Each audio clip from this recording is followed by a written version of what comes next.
ముఖ్య కార్యకర్తల సమావేశానికి అధ్యక్షత వహిస్తున్నటువంటి గౌరవ మాజీ శాసనసభ్యులు అక్క పద్మక్క గారికి, ఈ కార్యక్రమానికి ముఖ్య అతిథిగా చేసినటువంటి మన గౌరవ మాజీ మంత్రివర్యులు సిద్దిపేట ఎమ్మెల్యే అన్న తండ్రి రవిశంకర్ గారికి, ఈ రోజు మన మధ్య మెదక్ పార్లమెంట్ నియోజకవర్గ అభ్యర్థిగా మనందరినీ కూడా కలుసుకుని పరిచయం అందరినీ కూడా శుభ్రస్తున్నాం. ఆల్రెడీ జిల్లా కలెక్టర్గా సుదీర్ఘ కాలం జిల్లాలో పనిచేసింది కాబట్టి మరి మన ప్రియతమ నాయకులు వెంకటరావు రెడ్డి గారికి, మరి షేక్ సుభాష్ రెడ్డి గారికి, అందరూ రాష్ట్ర నాయకులకు జిల్లా నాయకులకు పేరు అండగా భావించదు.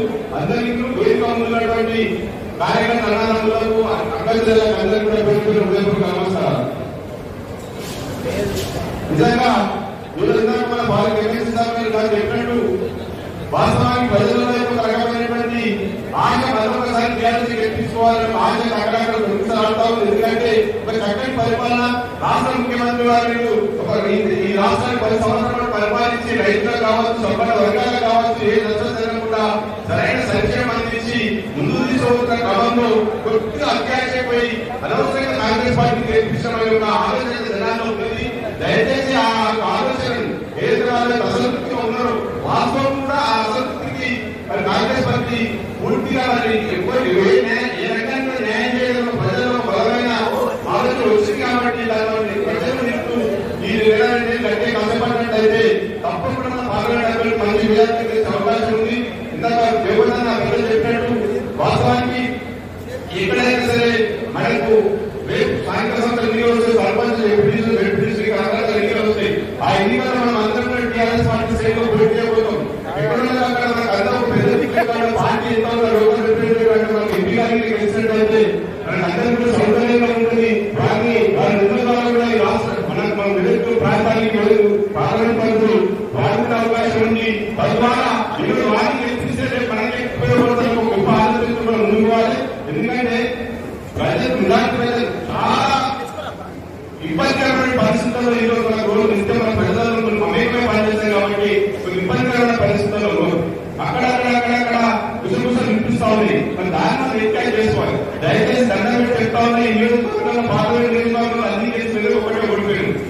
చింతశీలు ఒక్కసారి వాస్తవానికి పక్కకైతే 24 గంటల అందుబాటులో పనిచేసినప్పటికీ మనం ఏం చేసిన ఎన్నికల సందర్భంలో 2 సార్లు కాబట్టి ప్రభుత్వం మీద కాంగ్రెస్ కావచ్చు 2 సార్లు ప్రజలకు అమాయక ప్రజల్లో వచ్చింది.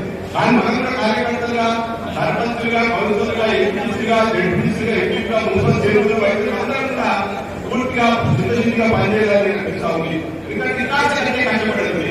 మనం ఏమనుకున్నామంటే ఎక్కడికి గెలిచినామో లేకపోతే మనదేదో గతంలో పనిచేయలేదో లేకపోతే మనకు అసంతృప్తిలో కమిట్మెంట్ పనిచేయక ఆ 10,000 ఓటికి మనం 6,000 ఓటికి మనం సంపాదించుకుంటే 100% అక్కడ గెలుస్తా ఉంది. నేను ఆ యొక్క అలసత్వాన్ని, ఆ యొక్క అసంతృప్తిని వినాలి. దయచేసి అందరూ అంకెల భద్రమై మరి ఉన్న గొప్ప అవకాశం ఎంపీగా గెలిచినట్లయితే ఏ నియోజకవర్గాలకు కూడా వారు అందుబాటులో ఉండి పనిచేస్తారు. కలెక్టర్ వెంకటరామరెడ్డి సార్ గారికి పార్టీని అక్కడ జిల్లా కలెక్టర్ సంఘటనగా ఉన్నప్పుడు వారి వ్యక్తిత్వంలో లేదు. ఎక్కడ కూడా స్వార్థపూరితమైన ఆలోచన ఉండదు. నేను సంబంధించిన పెట్రోల్ పంప్ విషయం సాగుతుంది. ఏ సార్ మా దోస్తు పెట్రోల్ పంప్ అవతలప్పుడు పెట్రోల్ పంప్ వేస్తున్నాడు. అర్థానికి 20 పథకాలు బాబు వారి అర్థాలు చెప్తున్నాడు. వాళ్ళు తగ్గించింది ఆ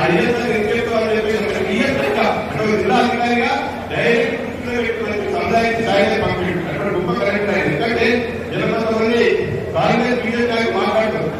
ఏమంటే వెంకటరామరెడ్డి గారు ఏదో ఆయన సొంత గ్రామాలన్నీ ముంచుడు ఆదేశం రంగనాయకు అదేవిధంగా ఆదేశం మల్లన్న సాగర్కు మనకి పూజలు చేస్తున్నారు. గ్రామాలకు ఇబ్బంది అయితే అది కూడా కంపారిజన్ చేసి అందరూ ఒప్పించి ప్రభుత్వ ఆదేశాలతో పనిచేసి దానివల్ల ఇద్దరు 20 నెలల్లో కూడా ఇప్పటికీ నా రోజుగా ఈ యొక్క కాంగ్రెస్ అసమర్థతో ఇప్పటికైనా పరిస్థితి ఇక్కడ స్టార్ట్ అయ్యి నా రోజు ఇంకా స్టార్ట్ అయ్యాయి. ఎందుకంటే అక్కడక్కడ మంచి సమస్య కూడా వస్తుంది. ఈ పార్టీ భూగర్భ లేకపోతే ఈ పార్టీ మన కాళేశ్వరం మన పసుపేట కావచ్చు, రామేశ్వరం తుపాకి ప్రాంతాలు లేకపోతే మనకి సింగులు మన జిల్లాకే మన అధికార మన జిల్లాకే మనం వాడుకోలేకపోతే మన దాదాపు 1,000, 1,200, 1,500 ఓట్లు అక్కడ దూరం వేసుకుని నీళ్ళ కోసం